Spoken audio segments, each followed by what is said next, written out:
So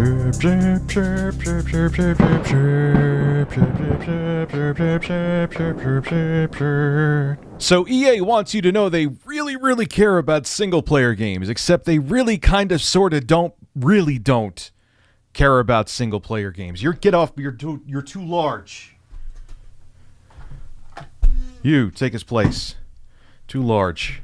And you're crooked. Skip it up and that up.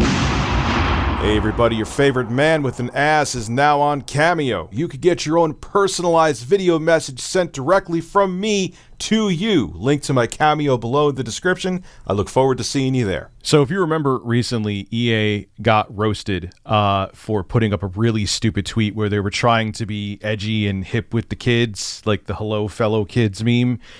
This was on June 30th, and they wrote, "They're a 10, but they only like playing single-player games." Oh no, they're so terrible. Man, Elden Ring, anybody? Yeah, I know you could do some kind of co-op stuff in Elden Ring. I didn't, though. I beat it, well, not alone. My audience from my live stream channel helped me a little bit, but you get my point. There are plenty of phenomenal God of War Ragnarok. There are so many. Those are just the first. Star Wars Jedi Fallen Order from Respawn Entertainment and published by EA. Forgot about that one, EA? Sold really well, remember? Yeah, single-player game. But here's the thing. Even if those games sell well, you can't continually milk people off of them. Whereas games like Apex Legends and Warzone and name another Battle Royale game, Fortnite, duh. They're constant revenue streams, and they love it. That's where the money is. That's where the money continues to just flow in.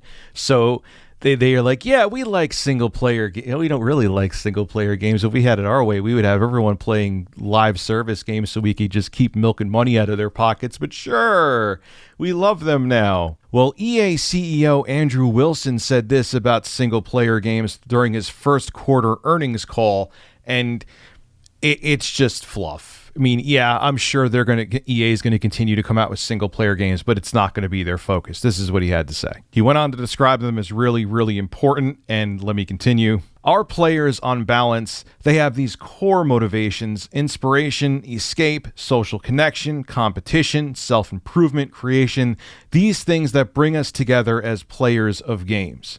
And the creation of worlds, the building of characters, and the telling of stories is really important in the fulfillment of some of those motivations. God, it sounds like he's a politician and PR person wrote this for him, which they probably did. When we think about our portfolio, when we think about building it out, we really think about on two key vectors. One, how can we tell incredible stories? And two, how can we build tremendous online communities where we can milk their pockets? I'm sorry that I added that in. Oops. And then how do we bring these two together?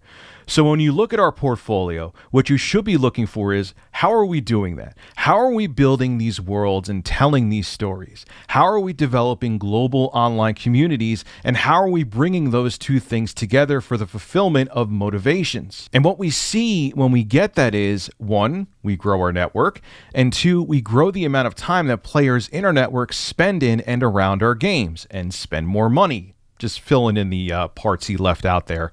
And continuing on. And as we think about single-player games, we think it's a really, really important part of the overall portfolio that we deliver in the fulfillment of those core motivations. And the way we plan for it over time is really just looking at our community and looking at how they're spending their time and looking at where motivations may or may not be fulfilled. And we'll look to supplement that with the addition of new online games, new multiplayer games, and new single-player games.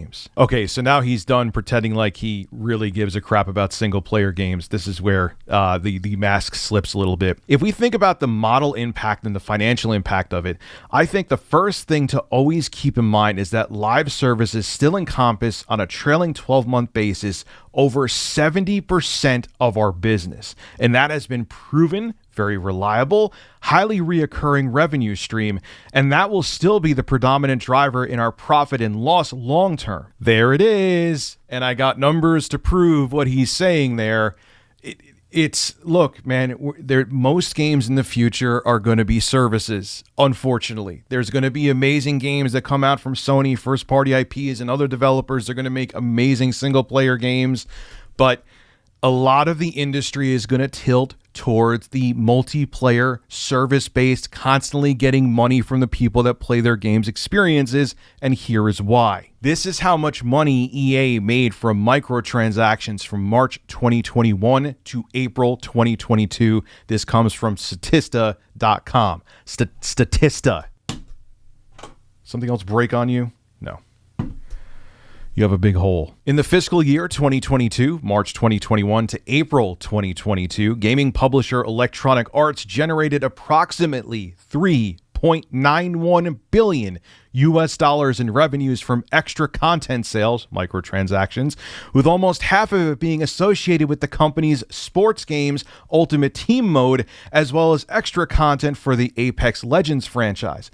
According to the company, extra content revenue has increased as players engage with games and services over longer periods of time and purchase additional content designed to provide value to players and extend gameplay. And you see it, perfect example, Apex Legends, Fortnite, how they have seasons and there's new skins. I have a 5-year-old son that says he feels like a noob if he doesn't get a new skin.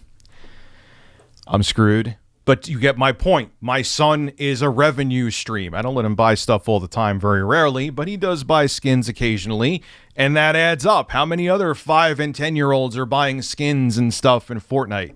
And cha-ching, it's making a ton of revenue for these companies. So look, Sony is wildly successful with their single player franchises. And again, I bring up games like Elden Ring. It's not that single player games I think are going to go away. They're not going to go away. There's plenty of money to be made there. But let's keep it real. There's even more money to be made with games that are services that have microtransactions that appeal to people that to keep on giving money to their games and being a consistent revenue stream. It's very profitable. It's more profitable, and companies are going to focus on that. They're going to go where the money is. It's that simple, whether we like it or not. This is Rich of Review Tech USA signing out. Have a good one.